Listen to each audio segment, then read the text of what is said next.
سعیکم لشتیٰ، تمہاری سوچیں مختلف ہیں، تمہاری کوششیں مختلف ہیں. ان سعیکم لشتیٰ فاما من اعطى واتقى وصدق بالحسنى. ابو بکر جو مال دیتا ہے وہ ایسے ہی نہیں دیتا، اللہ کی رضا مد نظر ہوتی ہے، اللہ کی رضا کو حاصل کرنا چاہتا ہے. وصدق بالحسنى، اور جو اللہ کی رضا حاصل کرنا چاہتا ہے اس کی نشانی کیا ہے؟ وصدق بالحسنى، وہ ہر اچھے کام کی تصدیق کرتا ہے. میں نے ابو بکر کو دیکھا، پیغمبر کے ہر جملے کی تصدیق کرنے والا. مجھے صحابہ سے کوئی شخص ملتا ہے تو ابو بکر صدیق سبحان اللہ. وصدق بالحسنى.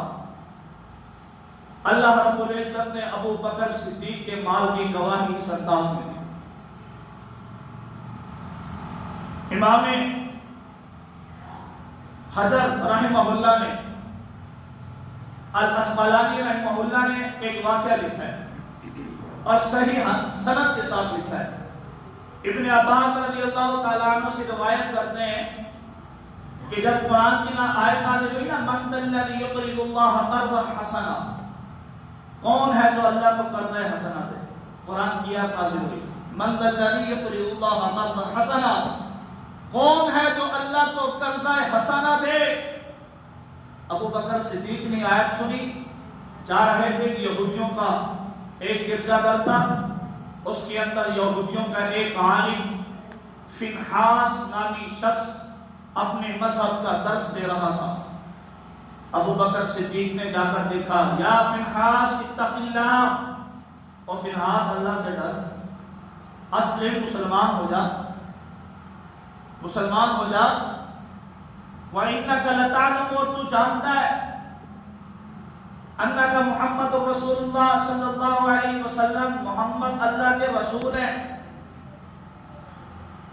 فَجَاءَكُمْ بِالْحَقِّ، اور وہ تمہاری طرف حق لے کر آیا.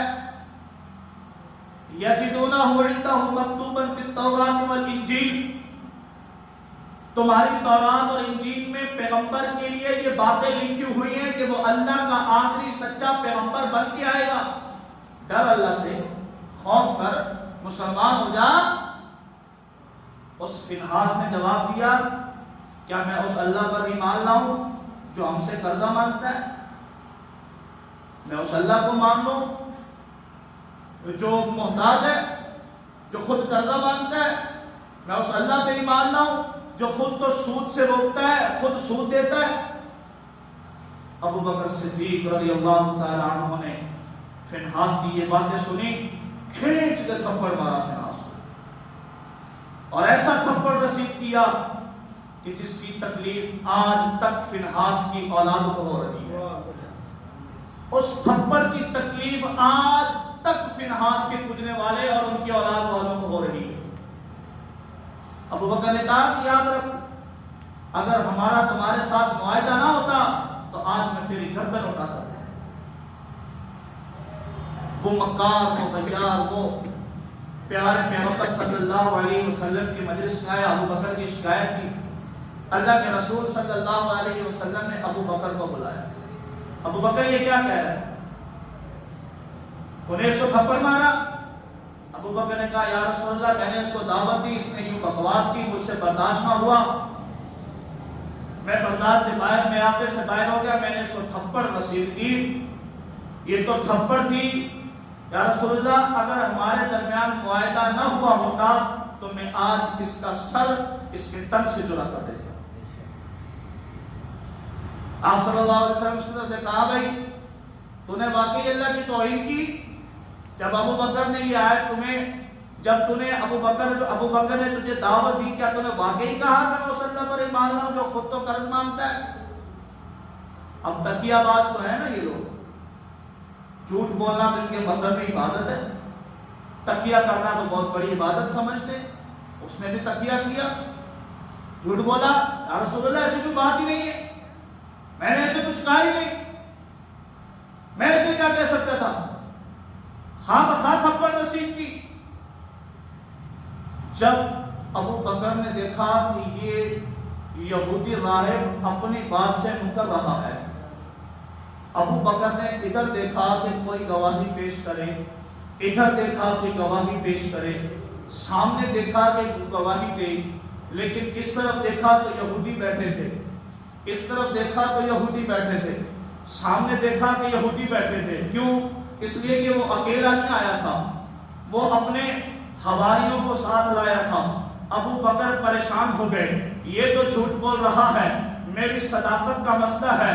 ابو بکر کبھی جھوٹ نہیں بول سکتا، کیونکہ ابو بکر ہے ہی صداقت کا منبع، کیونکہ ابو بکر ہے ہی صداقت کا پیکر۔ ابو بکر پریشان ہوا۔ ابو بکر کی پریشانی کو دیکھ کر اللہ نے جبرائیل کو بھیجا، جا میرے محبوب کو بتا دے ابو بکر پر انگلیاں اٹھانے والوں کو میں اللہ کبھی برداشت نہیں کرتا، ابو بکر پر زبان درازیاں کرنے والوں کو میں اللہ جواب دیا کرتا ہوں۔ قرآن کی آیت نازل ہوئی، لقد سمع اللہ قول الذین قالوا ان اللہ فقیر ونحن اغنیاء۔ اے میرے محمد، میں اللہ نے ان کی باتیں سنی ہے، اس یہودی نے یہ کہا ہے ہم مالدار ہیں، اللہ غریب ہے، ہم غنی ہے، اللہ غریب ہے، ہم سے قرض مانگتا ہے۔ میں اللہ اس کی گواہی دیتا ہوں ابو بکر سچا ہے۔ میں نے کہا ابو بکر کی گواہی کا مسئلہ ہے، اللہ کی زبان خاموش نہیں رہتی۔ ابو بکر کی صداقت کا مسئلہ ہے تو اللہ قرآن بنا دیا کرتا ہے۔ سبحان اللہ۔ قرآن کی آیت نازل ہوئی، لقد سمع اللہ قول الذین قالوا ان اللہ فقیر ونحن اغنیاء۔ انہوں نے کہا اللہ فقیر ہے، ہم مالدار ہیں۔ واقعی اس فنحاس نے یہ بات ابو بکر سے کی ہے۔ ابو بکر کی صداقت پر آنچ آئے تو اللہ برداشت نہیں کرتا۔ یہ ابو بکر ہے جس کے متعلق پیارے پیغمبر صلی اللہ علیہ وسلم نے حضرت عمر کو سخت جملے کہے تھے۔ میں نے پچھلے جمعے کہا تھا کہ رسول خدا ابو بکر کی وجہ سے عمر سے ناراض ہو رہے ہیں۔ ارے عمر بھی کوئی عام نہیں ہے، عمر وہ جس کو رسول خدا نے غلاف کعبہ پکڑ کے رات کی تنہائیوں میں مانگا۔ سبحان اللہ۔ لیکن اگر ابو بکر کے ساتھ کسی معاملے پر تھوڑی تکرار ہو گئی اور ابو بکر کی غلطی بھی تھی، اس کے باوجود رسول خدا غصے میں آ کر کہتے ہیں ان اللہ بعثنی الیکم فقلتم کذبتا۔ عمر، مجھے اللہ نے تمہاری طرف نبی بنا کر بھیجا تھا، جب میں نے فرات کی چوٹی پر اللہ کی توحید کا ڈنکا بجایا، اللہ کی توحید کی طرف بلایا، میں نے توحید کا نعرہ مارا تو تیری قوم والوں نے مجھے مجنون کہا، مجھے ساحر کہا، دیوانہ کہا، پتھر مارے، سب کچھ کیا، حالات کشیدہ ہو گئے۔ لیکن ایسے حالات میں اگر میرا ساتھ دیا تو ابو بکر صدیق نے دیا۔ تم ابو بکر کے خلاف باتیں کرتے ہو، ابو بکر کے خلاف یہودی زبان درازی کرے تو اللہ کا قرآن اتر آتا ہے، اور ابو بکر کے خلاف آج کا کوئی چوڑا، کوئی چپڑاسی، کوئی بھنگی، کوئی چرسی، کوئی موالی، کوئی حرام کی اولاد، کوئی کٹر اور نارے کا کیڑا اور لطفہ اٹھ کر کے ابو بکر کو غاصب کہے، ظالم کہے، توہین کرے، تکفیر کرے، جناب ابو بکر پر تبرہ کرے، زبان درازی کرے، میں خاموش رہوں، یہ تو میرے اللہ کی بھی سنت نہیں ہے، محمد رسول اللہ کی بھی سنت نہیں ہے۔ ہمیں کہتے ہو کہ تم ان کو کیوں کہتے ہو؟ میں نے کہا اللہ سے پوچھو کہ یہودی کے بارے میں کیوں اللہ نے کہا کہ اس نے ابو بکر پر الزام لگایا۔ ابو بکر اور پیغمبر کی محبت کی بات ہے۔ غزوہ بدر چل رہا ہے، غزوہ بدر چل رہا ہے، پیغمبر ابھار رہے ہیں جنگ کے لیے، اور اللہ کا قرآن کہہ رہا ہے یا ایھا النبی حرض المؤمنین علی القتال۔ اے نبی، ان یاروں کو جنگ کے لیے ابھاریے، لے جائیے میدان میں، لے جائیے۔ اللہ صحابہ سے کہہ رہے ہیں کون ہے جنگ کرے گا، کون ہے میدان میں اترے گا؟ صحابہ تلواریں ہاتھ میں لیے میدان میں نکلتے ہیں۔ رسول اللہ صلی اللہ علیہ وسلم نے مہاجرین کی طرف دیکھا، وہ تو میدان میں ہیں۔ رسول اللہ نے انصار کی طرف دیکھا، انصار کے بڑے صحابہ کھڑے ہو گئے، یا رسول اللہ آپ ہماری فکر کر رہے ہیں، آپ اشارہ تو کریں، گردنیں کٹوانا انصار والوں کا کام ہے۔ صحابہ سے جنگ کے لیے مخاطب ہو رہے ہیں، جنگ گھمسان کی شروع ہو گئی۔